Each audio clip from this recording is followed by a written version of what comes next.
Today I would like to show you how you can transfer files from an Android device to Realme GT Neo free. You need to begin by accessing Play Store on both smartphones and installing free app called Send Anywhere. When it's ready, tap on Open.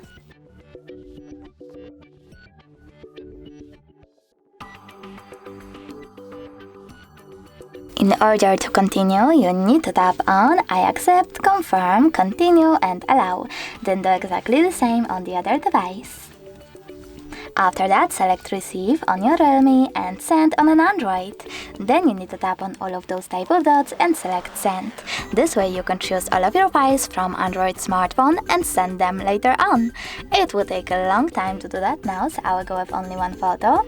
Just for example, choose Send and click on Got It. Over here on Realme, choose No Thanks and close this window. As you can see now, we have two ways to connect. We can scan this QR code by using this scanning icon on Realme, selecting while using the app or only this time and pointing our camera at the code, but we can always input this key over here as well and tap on Receive.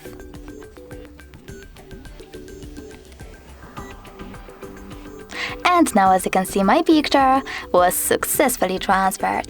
Thanks so much for watching. If you enjoyed this video, don't forget to leave a like, comment and definitely subscribe. Bye!